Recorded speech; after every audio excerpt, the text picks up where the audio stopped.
Hi friends, my name is Barun from Learn It More.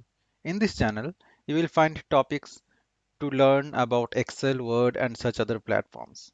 I will be happy if I can help you to get your queries resolved. Please comment and let me know what do you want to learn. Today, I will be telling you about pivot tables in Excel. To learn about it, please watch the video till the end.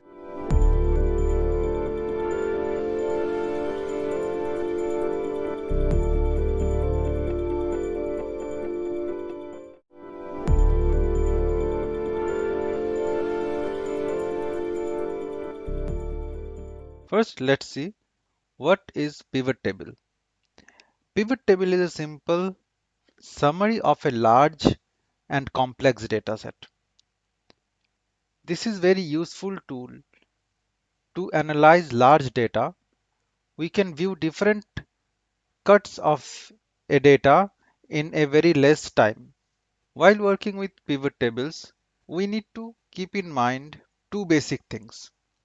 One is there should not be any empty column within the data set, and the other is there should not be any blank header.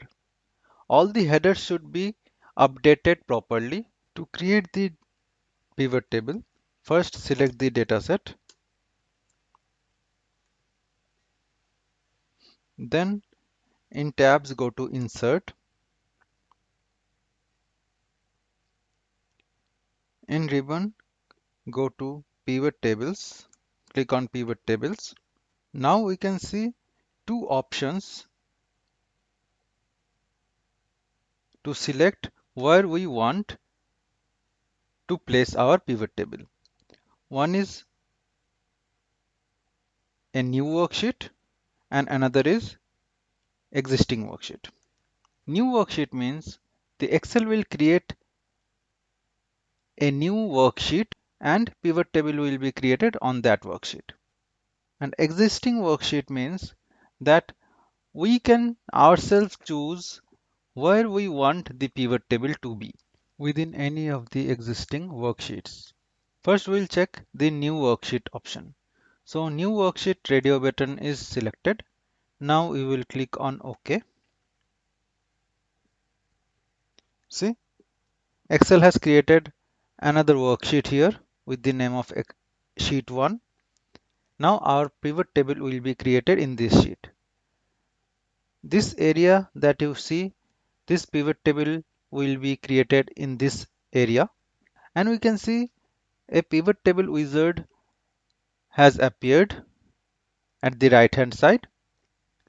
The first section here in this wizard shows all the fields or the column names that we have in our data set.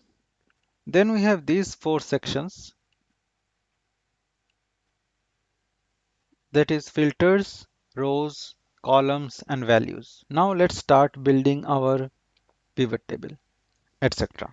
Let's drag this.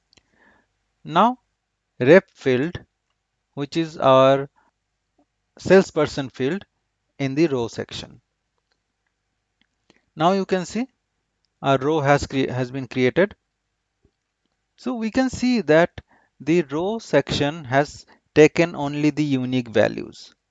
Like we have each names multiple times in our original dataset. However, it has taken one name once only. Now let's drag the amount field in values section. Our first pivot table has been created.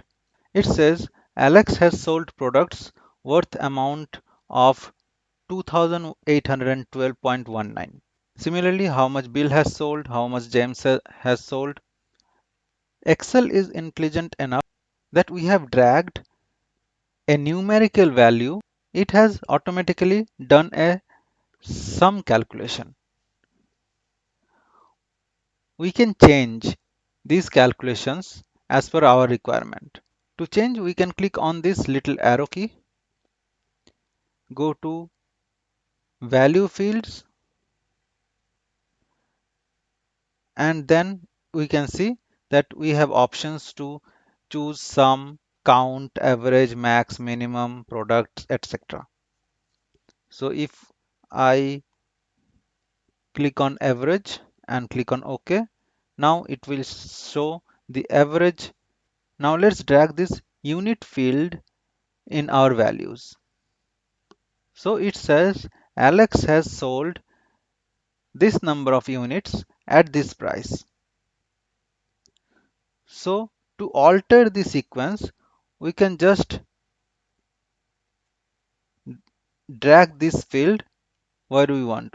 I want to keep it above sum of the amount, then I'll keep it here. Now see, the sequence has been altered. Another thing you can see, when I keep the cursor outside this pivot table area, this pivot table wizard gets disappeared. And when I again keep this cursor within this area, this pivot table wizard appears. Now if you see that you cannot see the pivot table wizard, then we can bring it by, now when I deselect this pivot table field list option, you can see though my cursor is in within this pivot table range, the wizard is not visible. To bring it again, I can just select this pivot table list option again. So it has appeared. Now suppose I don't want this unit fields as of now. So I can just uncheck this checkbox from this field list options and it will get disappeared.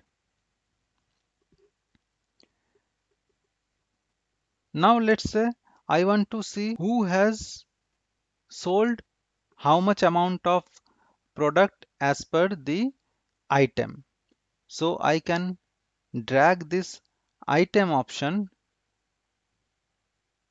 in this columns field. See, now it says Alex has sold these items at this price point and the total amount sold by him is this.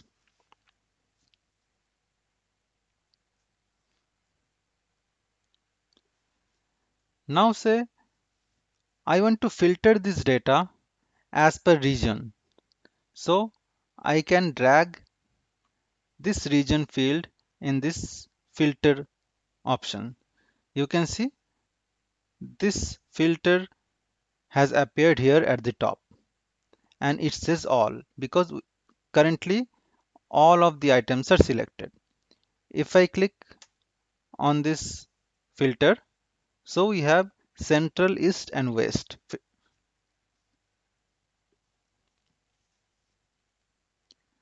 We can select any of the region and click on OK. So it will filter the data as per that region.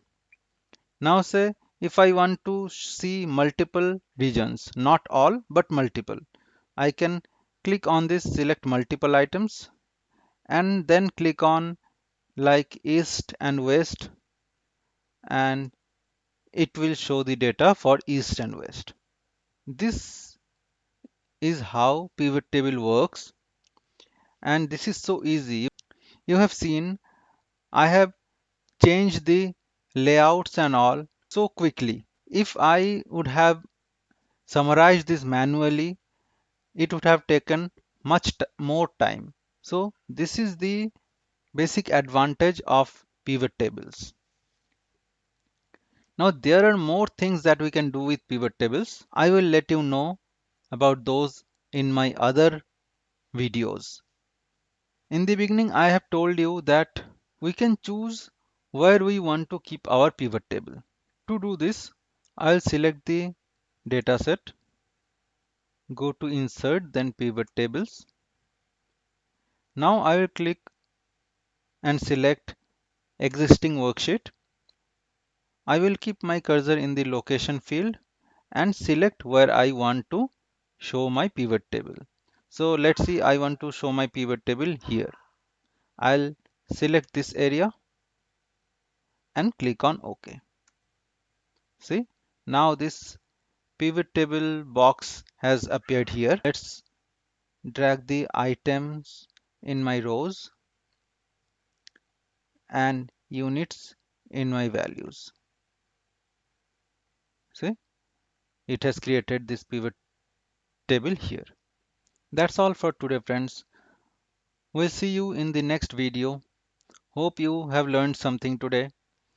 Thanks for watching the video. Please share your valuable comments and also let me know if you want to know anything. I'll definitely try to get your queries answered. If you like the video, please give me a thumbs up. Do share the video. Please subscribe my channel and don't forget to press the bell icon to get instant updates whenever I upload a new video. Stay safe, keep learning. Thank you.